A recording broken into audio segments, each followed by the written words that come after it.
Match week 28, Arsenal beating Spurs in the North London derby. And who on earth is going to catch Man City? The title's theirs, man. The title's theirs. Liverpool win thanks to the returning Jota. Leicester putting 5 past Sheffield United. That's the real pump action right there. And did I mention that Arsenal beat Spurs in the North London derby? Oh, I did.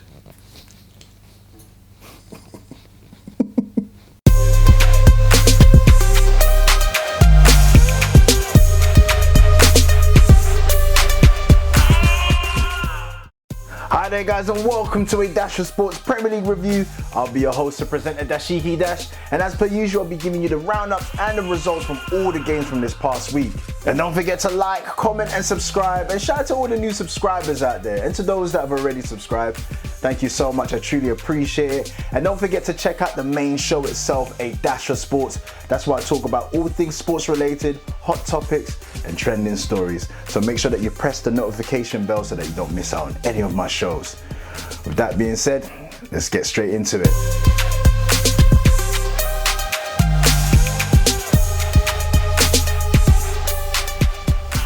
Welcome to a Dash of Sports Premier League review, game week 28. And man, yet again, another great week of football, especially if you're an Arsenal fan, coming off the back of a great win against their North London rivals, Tottenham Hotspur. So not only am I going to be giving you the round of results from all the games from this past week, I'm also going to be giving you an added bonus as I've invited a special guest, a friend and a Spurs fan, Patrick Tyrant of Views TV Official, one of the resident pundits on their podcast show, Everyone's a Pundit, who's going to be helping me review the game. But, you know, for now, you can see the way I'm still smiling from that win. So it's going to be very interesting to see how Patrick is reacting after the game. But before I get into all of that, let me go through the round of results from this past week. So let's start off with Friday's game, Newcastle versus Aston Villa, as Jamal Lo Celso scored a late equaliser deep into injury time to end the game 1-1. And then moving on to Saturday's round of games, starting off with Fulham versus Manchester City, as John Stones, Gabriel Jesus and a returning Sergio Aguero, who scored a penalty, ended the game 3-0 for Pep Guardiola's Man City.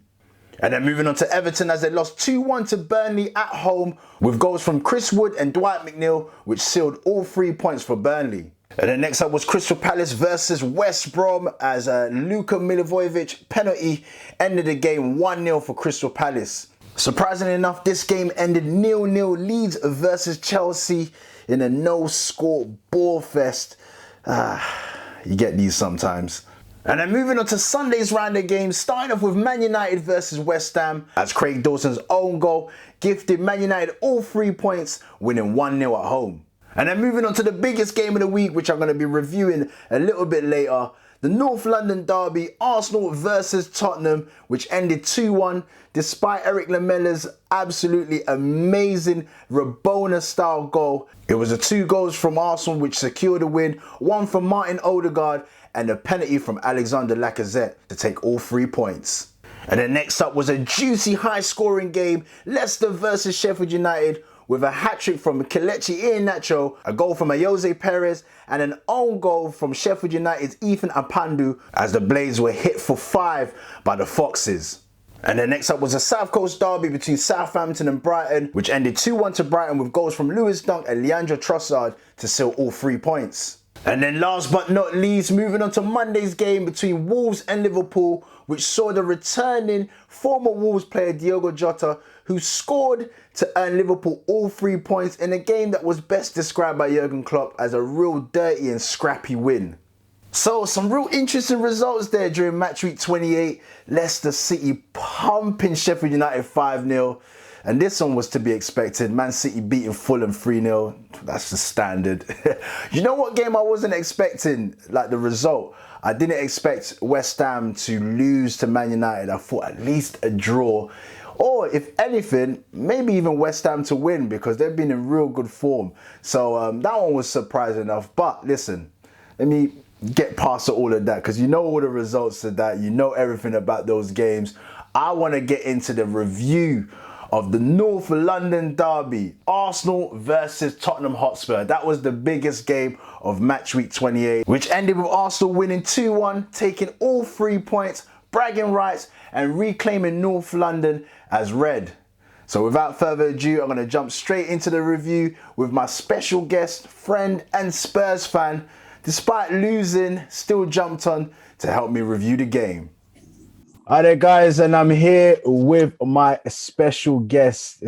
I find it a bit weird to call you a special guest because you're my boy still. So, you know what I mean? You're back once again, and we're here for the review recap of the North London derby. I'm here with Patrick Tyrant. Take it away, bro. What's happening is Patrick Tyrant, aka Young Swaggy Daniels. When you see the T, you see the P. When you see the P, you know, it represents T. Let's go. Yeah. Even though we lost, still got a rep. So you know what I mean. I didn't want to put the shirt on today, man. You know me, I've got a bazillion shirts and blah. But yeah, I thought, you know what, I still got a rep. Still Spurs. TTID. That's Tottenham till I die. You know. Let's go. You know what? You gotta rate the energy. You gotta rate. So one of us had to wear the top. I think it's only normal for the winner to still kind of stand there tall. But yeah, man, what a game, right? What a game. I don't know about what a game. It's a good game for you lot because you won, but I don't know. Like, we just didn't turn up, man. Them guys were still in the tunnel like until the 75th minute. It was a shambolic performance. To be honest, I went into this game super confident. I can't even lie. Like, I thought we was going to turn up and turn you guys over. I didn't think we was going to roast you lot, but I thought we would win and win quite comfortably. We were in good form. Spirits are high. Kane, Bale, Son were all doing well. The team looked good. We hadn't really conceded any goals. We had scored a lot of goals going forward. The morale in the camp was high. We had put Lucas Moura in the 10. He was energetic and given a bit more life. We had good options on the bench.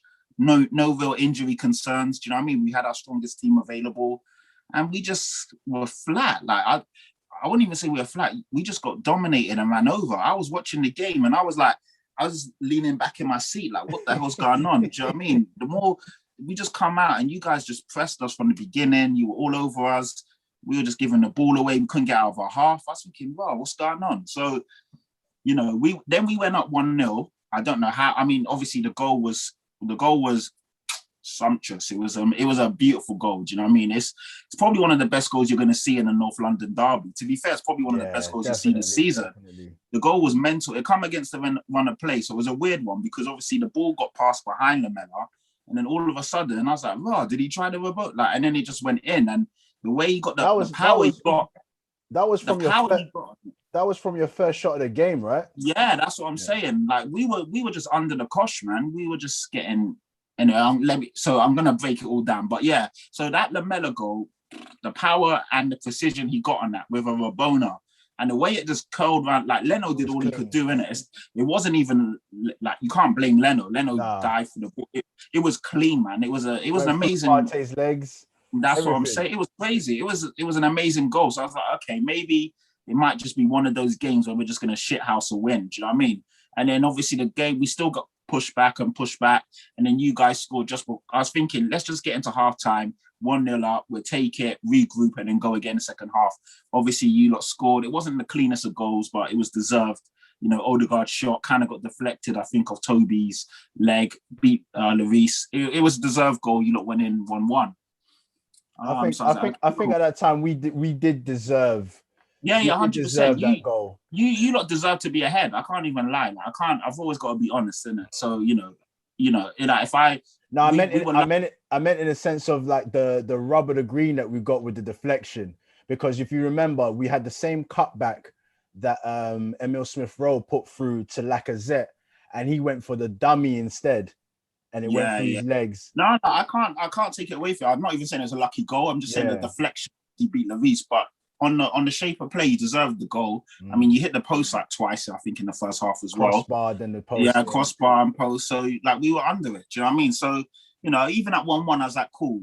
We're still in the game. We're lucky to not be losing right now. Let's regroup. And in my head, I was thinking, we can't get any worse than this. So we're going to obviously get better. Do you know what I mean? Because on our day, attacking wise, we can go toe to toe with anyone. But do you think the Son injury was disrupted Yeah, I you forgot about guys? that. Yeah, that definitely disrupted us. I mean, he's a key player for us, one of our most important players, and he gives you guys something to worry about because he's always going to make that run off the shoulder and running behind. Obviously, with Son out, Lamella come on and did well, but he's not the same player. Lamella wants the ball to feet. Lamella's going to try and do that ticky-tacky, intricate, you know what I That's mean, right. ball roll, and then thing where Son's just going to skate. Do you know what I mean? Kane's going to turn, look up, boom, and Son's gone. So it's two completely different types of player. And yeah, Son going out did affect us, but again, we still had enough to do better than what we did. So second half started. I still don't think that penalty was a penalty. That's just me Okay, being real. break it down. Break it down for I think us, because and why you don't think it was a the penalty. reason why I'm shocked is because VAR is meant to be there to make sure these decisions are correct. Do you know what I mean? Like Lacazette got the ball. Why was it incorrect? So, Lacazette got the ball and he shanked the ball. Like the ball was going well wide. And Sanchez, it was a reckless challenge, don't get me wrong. But Sanchez didn't actually, and then went over. And the referee called it from his thing. From his view, it looks like, Sanchez whacked him and took him out, but it wasn't even that way. So the reason why VAR is meant to come into play is VAR will say, you know what, the ball's going well wide. Lacazette actually made contact with Sanchez, run it back, ref. It's not a penalty. So he didn't. I think the reason why they did give it, look, by all means, I'm going to be honest with my, review on that penalty, and I feel like it was a soft penalty. I think anybody that concedes that penalty, they're going to be feeling aggrieved by it. I think for us, in the times where we've not had many great decisions go for us, finally we had something that went for us. But in terms of the penalty itself, the only thing that I would say is, I think the key points that you've mentioned is the rash challenge. Yes. Yeah. Is it a case where it's the contact is kind of minimal in the box and stuff like that? The only thing that I would say why I understand why it's given is, one, yes, Lacazette shanked the ball. The ball is still stayed on and is still in play. And the fact that obviously he's made contact, and we all know, like, if there's any contact made in the box, which is a decision, which is a rule at the moment, or the law of the games, that needs to be slightly altered, because I don't think every contact is a penalty. You know what I mean? Because we've had the David Luiz against Wolves, and it was same thing, same kind of. Yeah, but I think because of the rashness of it, you've given the referee you've given him all the impetus to give that penalty. Yeah, 100%. And that's what I'm saying. I agree with the referee making the call, because from his view, he sees it. Yeah. And that's what he thinks. But that's what I'm saying. That's where VAR for me is meant to come in and say, you know what, ref, take a look at the monitor. I think you got that wrong. There was none of that. The ref just like, nah, it's a foul. Boom, boom, penalty. So it's one of them ones where obviously as the opposition, you feel aggrieved, as you know, you guys that if that happened to Harry Kane or Son or whoever, of course you would take it all day long. But I don't feel it was a penalty. No, it was soft. It was soft. It was a soft penalty. I would definitely hold my hands up to say it was a soft penalty. But I just like the way, like I said, dispatched that. Cool, good penalty, coolly taken. Like, to be fair, I can't really have anything like the result was a fair result, innit? Like, you guys won the game, you lot were the better team, you deserve to win the game. But it's annoying that it happened like that, if you get what I mean. Obviously, even a second yellow card for Lamella is a bit. I know this day and age, you can't argue with that one. No, like you say you can't argue. Obviously, it wasn't a straight red. It's obviously a second yellow. Yeah. You run the risk when you put your arm out like that. Yeah, exactly. And obviously, the player Tierney went down like he just got shot, and then obviously held his face. The thing is, Lamella didn't even hit him in the face; he hit him on the chest. So again, what about just quickly, because obviously in regards to sending off, do you think that Kane should have been sent off? For the barge, he should have got a card, definitely. I don't think it's a sending off, because again, like, do we really want the game to be like that? Of course. You know what I mean? You know what? I never want to see red cards in a game. Yeah, if it's not like a crunching tackle, especially of a derby, a magnitude. I think to some extent the referee allowed the game to flow, which was good. But then some of the decision making was poor. Like, obviously the penalty decision, Kane not getting carded. There was things that should have, I mean, I don't really understand it. So that was definitely a foul, and it was definitely a card. I don't understand why he didn't give that. I don't know. So from your sending off, obviously we scored a penalty, sending off. I feel like that even gave you a lot more of an impetus to the last 10 minutes. You know what? Because I thought it was going to go the other way. I thought our heads would drop and we was then going to get beat 3-4-1. Do you know what I mean? I thought, here we go. Because that, you could crumble in those moments, innit? The game's not going your way. You're down a man. But we actually took the game to you guys. And that's when I saw your frailties like exposed in that game. You guys started panicking, like playing the ball out. Someone whacked it away for a corner under no pressure. You guys started to, concede possession, and we took the game to you guys. And obviously Kane hit the post off the free kick. And Gabriel clears it off the line with Sanchez slipping. I was like, why is he shooting from here? But the way, I have to give him credit. It was a good take. It was a good shot. And then obviously Sanchez followed up. Gabriel was just in the right place at the right time. After that, I was like, all right, we ain't going to get nothing out of this game. Do you know what I mean? And then, and Kane scored that header offside. For a second, I was like, I got up off my seat. And then I was like, oh, man. You know what I mean? Take your time with it. Stop it. Take your time with it. You're like, offside. Yeah, no, I was like, because I was thinking, like against the run of everything, Kane scored, and then something told me, this is too good to be true. And then I was like, yeah, he's offside, and he was offside. So it was offside. He was offside. So, grudgingly, you guys deserved it. You got the result. For me, it's just disappointing because we just didn't turn up. Like when you lose, and it's you give it your all, then you just say, you know what, cool, the better team won on the day. We tried, but when you say you didn't turn up, who would you put for blame to that? Is it the players? Because obviously we're hearing a combination, and we had on Match of the Day 2 with Jermaine Genius. He was indecisive in regards to giving the blame to the players or the manager. Yeah. I'm with Genius because you can't. It's a weird. Jose picked an attacking lineup. Like he picked the lineup we all wanted. Obviously, the only concern for me, it wasn't so attacking though. So what was Doherty? Yeah, I know that's what. But then, like you said, I don't understand why we just didn't actually try and take the game to you lot. Maybe, I don't know. Maybe you guys just were better on the day and you didn't allow us to come out. You can also take that into account. Sometimes, no matter what the lineup is, if the team is not allowing you to get on the ball, try and dictate, get your rhythm, get your momentum, then there's nothing you can do. So I think the narrative to that is it's not just the Arsenal game. I think what has been apparent is that when you lot come up against the bigger teams, obviously barring that United 6-1 win, which was really good, it just seems like he isn't so forthcoming with this is my problem. Jose against the bigger teams. Jose Mourinho was loved because he would obviously beat the lesser teams and he would always somehow get a result against the bigger teams. But ever since obviously we beat City 2-0, we beat you guys 2-0, we beat Man United 6-1.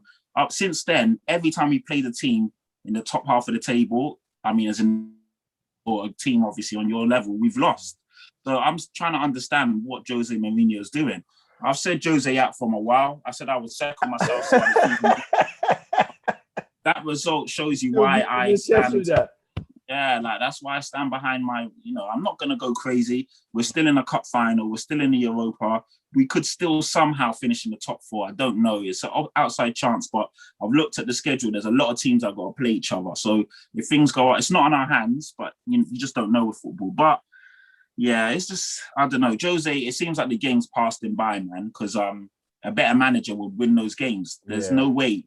We've got players to play and take the game to teams. So, yeah, it to me, it doesn't make sense. It's disappointing, but it is what it is, isn't it? I think it's a situation where we have to give credit where credit is due. And I feel, and this is obviously, it will always sound like it's a biased opinion, but I feel like Arteta did outfox Jose Mourinho, but I would say more in a sense like it was played into his hands. If you're going to play like that, I think it's quite easy to be able to because we was very attacking, Yeah. and we took it to you from the get-go. So you could be right in terms of rhythm-wise. If we put that pressure from you from early, and then your team then reverts back into more defensive mode, and then are not able to get out of it, because once you went down to 10 men, we then saw how much you was taking onto the game, how much you was attacking from there. But things like that is a little too late, and especially in the Premier League is unforgiving. You know what I mean? Yeah. So, and this is, I mean, we'll never know, innit? But it's just really strange that we come out and we don't really attack. And I'd love to know, is it the players or is it the manager? It's got to be a combination of both for me in that game. But do you think that the players take the message that Jose Mourinho puts out there too literal? Like, because that he is more defensive minded. Yeah. So if he tells the players, like, obviously, I want you to go out there, I don't want you to concede. Let's just say if that message is put across, and then the players, you think that the players are taking that comment too literal, or is a case where it's literally Jose Mourinho telling them, look, I need you to sit back. I don't want you to do anything silly. I think it's the latter. And I think because of, like, I honestly believe that the game, you guys really took the game to us and you really put us on the back foot. And I think we crumbled under that, if I'm being honest, in regards to shit. I think they was like, shit, we didn't expect this from Arsenal today. I thought, for me, I think we coasted and we thought we'd turn up and beat you guys. And then when you guys come out all guns blazing, it kind of threw everyone off. And I think what Jose must have probably said, be careful, be cautious, this, that. And I think they just didn't really know how to, there was no plan B. We got unlucky. Do you know what the game, sorry to cut you off, Pat, you know what it reminded me of, this game? If we watch back to the first, obviously at your ground, and we scored, Lacazette scored that crack of a goal, which was against a run of play. I felt like it was almost a reverse, because in that game as well, we was a bit timid. We didn't really come at you guys as well. And you guys were on the front foot. We were on the back foot. We scored against a run of play. And then obviously we saw the scoreline there. You reckon it was a bit of the reverse this time? Yeah. Strange one, because I think Glenn Hoddle was like, the team that scores first in the North London derby at the Emirates never usually wins the game. And it's a weird one. It's such a strange dynamic. I don't know, man. It's a strange one. Like, even I'm still trying to figure out, was it the players, was it the manager? Was it the manager, was it the players? I do believe the blame lies with both. Obviously, the manager comes out, has a game plan. The players have to execute that. Yeah, like you said, I mean, at some point, a player has to say, you know what, this ain't working. Let's try something else. You're on the pitch. But you say that you're indecisive of whether or not it's the players and the managers. This is not the first time that Jose Mourinho has adopted this tactic. So and usually I'll be like, yeah, it's the manager. But the reason why so I'm being clear, I'm talking about in this particular game. In other games, it's mainly been Jose. Like, more often than not, it's Jose Mourinho. But because the players were so poor in this game, it can't just be Jose. Jose doesn't make them play crap. Do you know what I mean? Jose doesn't make them concede possession, not being able to string a pass together. No, that's the players. The players weren't on it. So that's why I'm saying it's 50-50. And even then, we went down to 10 men, and that's only when the players started pushing. It's not like Jose's that all of a sudden like, come on, put like North London derby. You're gonna be trying to give it your all. That's what I'm saying. So I'm annoyed that Lamela got sent off. I'm annoyed that he was that stupid to do that. But then also at the same time, Lamela was the only guy who actually played with some passion. That actually brought the fight to you guys. Him and Lucas are the only guys, in my opinion, that can hold their head high. Everyone else was shambolic. Doherty is crap. He shouldn't play for us again. He got toasted by Tierney. And then obviously you're hitting me up after saying, let's get on it. Let's get on it. I'm gonna push that question out again, because we had this. It's a bit of a now. Of course, people are gonna say Tierney because Doherty made Tierney look like. Hold on. The reason why I messaged you to say and to ask just a simple question. you know the question I asked you. I just asked you Tierney or Reguilon, and the reason why I said that is because I gave you the exact reason of why I am picking Tierney is for his display in that match. I feel like he's better attacking. He has more. I don't think hold on. I think he's better attacking. I feel like he's got more assists in his game than Reguilon. He doesn't. I would say Reguilon is more technically better. I would say that yes, he's more. I would say more cultured, being Yeah. from You know what? Spain and Like, everything. let But me in not that sound like game, it. you saw who was the more. Tierney probably was man of the match, but that's because Doherty is so crap. Doherty, man, I don't understand. So I personally, who was regular against? Doherty, and that's No, no, why no, he got. no. Who was regular? Who was regular against? Who Oh, was coming up sorry, against? He was Regulon. coming up Regulon, against. So he would have been I coming can't, up against. I can't remember. You know, like Regulon didn't have a bad game. He was also one of the other guys who said thought had a D. He didn't play great, but he He didn't would have have been a coming up stinker. against Cedric Suarez. Okay. So Yeah, Regulon played all right, but obviously Tierney shone, but I think Tierney shone because Doherty was just awful. It was a surprise because obviously Aurier made the bench. He didn't play in the other game, but he was considered fit. So I thought we would have went with Tanganga because we know Tierney's quick and literally you guys were smart. You just literally every ball went down that left-hand side. And Bale doesn't really track back either. So Doherty was left one-on-one. And Doherty's not good enough defensively to handle that. So, yeah, he just got toasted. And usually it's as though, yeah. Bell. Oh, yeah, he had a stinker, man. He had a stinker. You were screaming out, Bale. Yeah. The thing is, Bale's been good, though, isn't it? You can't lie and say he hasn't been good. This is what I'm trying to tell you. Like, don't get too carried away from the one-away performances. It wasn't one. It's been good for the last 4 or 5 games, but yeah, he had a Farmers from the Europa, a couple of like dead rubbish. Listen, Burnley have given teams a problem. Like, I'm not saying Burnley are a great team, but Burnley, you got to respect them a bit. They beat Liverpool. They've got a result against you guys. I think they took points off. They beat Everton the other day. They're not, they know how to play, innit? They're not a great team being hooked off like in the 55th. Yeah. It was poor. He had a shit game. You got to be real. I don't know what happened. Shaking his head as well. Shaking his head. Yeah, he was pissed. No, because obviously his performance was bad, isn't it? He knew he had a stinker. You can't argue that he was anonymous. Something had to give. So yeah, it was a bad performance, man. And Kane. Did you hear what happened to Gabriel when he got home? No, what do you mean? What happened? Apparently, like he was looking through his pockets and he took. Oh, here we go. Took out some change. Took out Harry Kane as well. He's gonna be serious. He had Kane in the pocket. It's fine margins, man. I mean, to be fair, Gabriel didn't really do much. If I'm being honest, he didn't need to.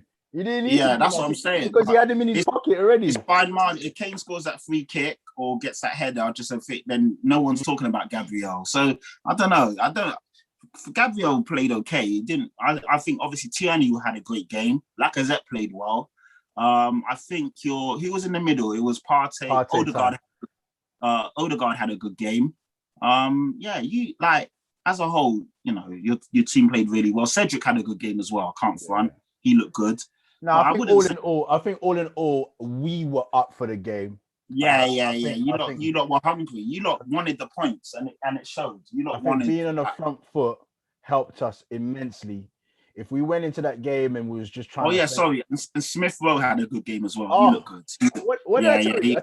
I told you to watch out for my boy, man, with the low socks. I'm not convinced about him, but he had a good game. So I told you to look out for my boy with the low socks, man. You see them guys that with the low socks. You gotta watch out for them, man. They're street ballers. He had a good game. I can't front. I gotta be honest. He played well.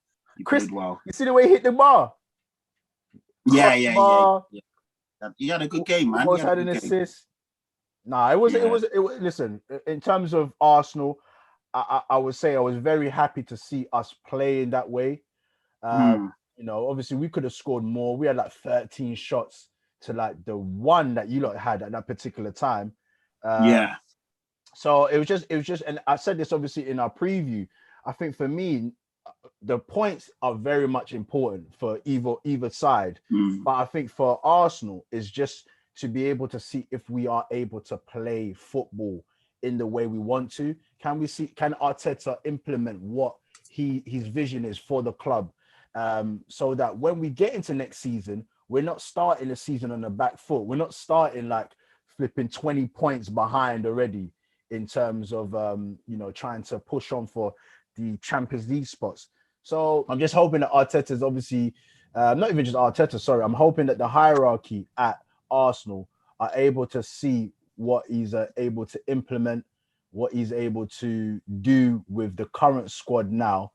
And then in the summer, then we can build on from there. So it's just good to see us play good football, especially obviously from playing the good football, obviously gaining the 3 points. So that's 2 off the board there, and then ultimately beating our local rivals, and making sure that they keep quiet for the time being. Hopefully, you never know, in Europa, we're still in there, so you never know. It could be another chance meeting. We've got our games tomorrow, so we'll see what happens there. But in terms of this North London derby, yeah, man, happy days. Good to see the red out, Got to show off the red. Unfortunately, for some people, their white is in their drawers somewhere.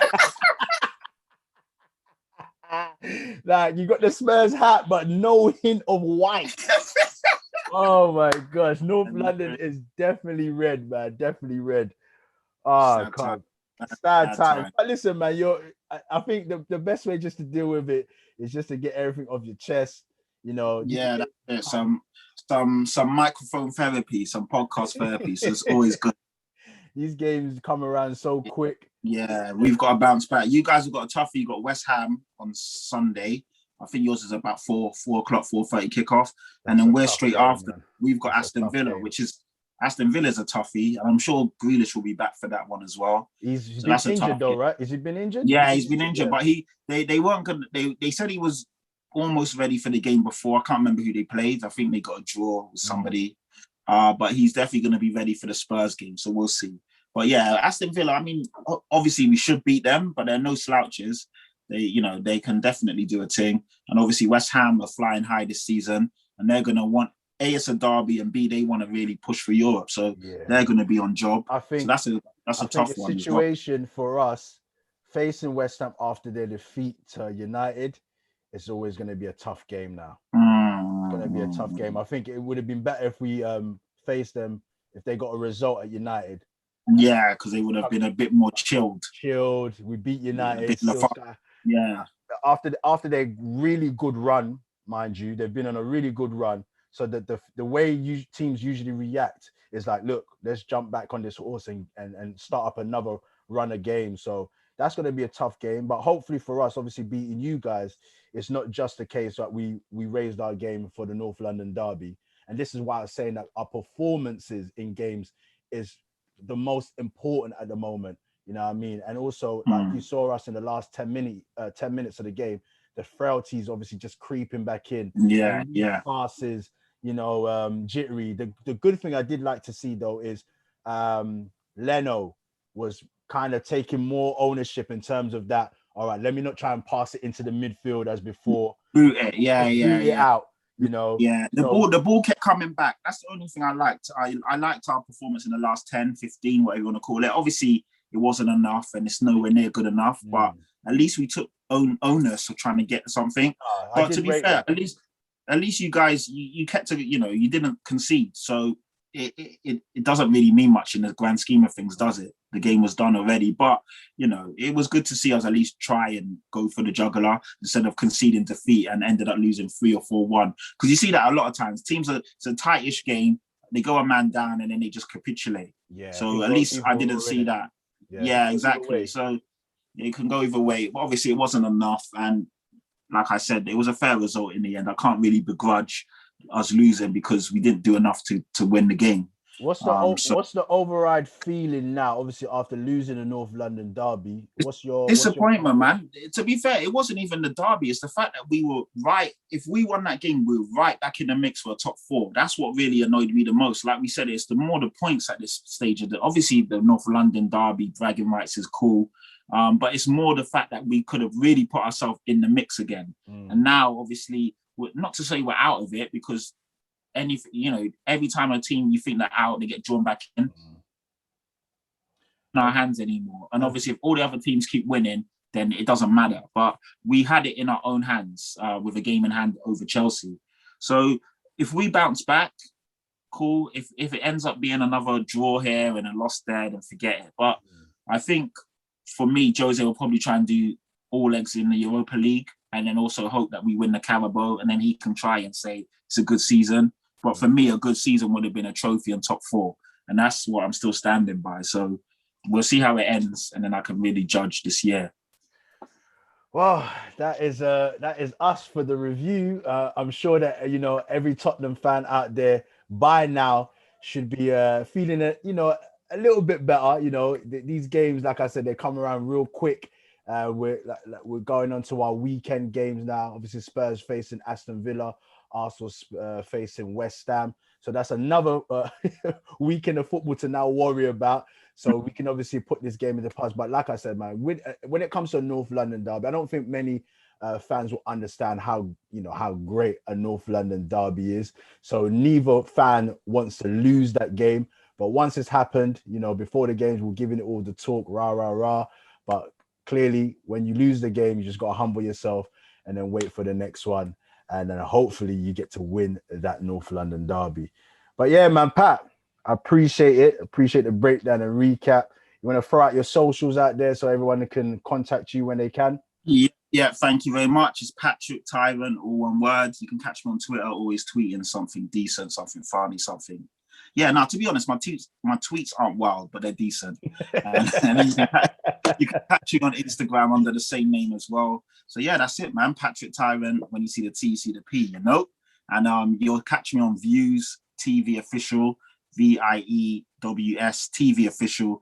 That's our podcast. That's what we do weekly. Myself, Leon Sempar, Mr. Jason Alex. He's a big Arsenal fan. Semps is the United fan. And then we always get different guys on there. Dash has been on there many a time. We get different people coming in, chopping it up, talking their talk, and obviously repping their team. So yeah, Dash, it's been a pleasure, man. I appreciate it, guys. I'll put all the information in the description so you can have that direct link to all of Pat's socials. Also, Views Official TV. Once again, it is a great platform for like-minded people coming to speak about sports. It's called Sensible conversations. Everyone's a pundit, and it's pretty much as it says on the tin. We're all pundits. We talk our talk. We're passionate about our teams, and we just chop it up, have a bit of fun, and obviously try and talk a bit of sense as well. Yeah, man. Love you having you on the show as per usual. Appreciate that, Pat. And then until the next time, guys, hopefully, once again, when we get into a North London derby, it will be red. Although, both teams screaming out whether it's red or white. For me, this season. I know, yeah. We have to see where we finish in the league. Although we won, I would say that North London at the moment is dead rather than it really being red. But for the time being, let's just say it's red. I'm happy that we won the game. But yeah, man, until the next time, Pat, you know what I mean? Better luck next time, innit? Yeah. Peace. Cheers for that one, Pat. Much appreciated. You're a good sport. Despite losing, which I know it was stinging, you still managed to jump on to help me review the game and just to give us an insight on how Spurs fans are currently feeling after that North London derby. But before I wrap things up, let's just check out the league table, and there's no surprise at the top of the league. Man City on 71 points up there. Then you've got Manchester United with 57, Leicester with 56. But neither one of those teams are catching. Neither one of those teams are catching Man City. I think it's safe to say now that this is City's title, barring some real catastrophic kind of choke. I can't see them losing the title right now. Now the real battle is for the Champions League places, because you got the likes of Chelsea, West Ham, Liverpool, Everton, Tottenham. I think I'll just end it at Tottenham because I can't really see Aston Villa or Arsenal, who are on the same points, 41 each. I can't really see them, barring if there is a real choke from any of those teams that I've just mentioned above them. I can't see the likes of Aston Villa and Arsenal really getting into Champions League places.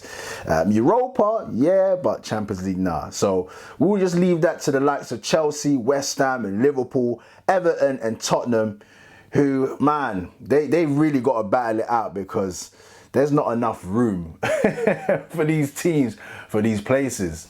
Anyway, let me know how you're feeling about match week 28. Did your team win, lose, or draw? And how well are they doing so far at this point in the season?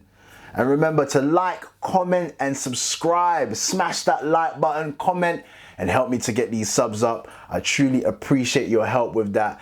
And if you are subscribed already, thank you so much. I appreciate your love and support. And don't forget to check out the main show itself, A Dash of Sports. That's where I talk about all things sports related, hot topics, and trending stories. So remember to press the notification bell so that you don't miss out on any of my shows. Until the next time here on A Dash of Sports Premier League Review, peace.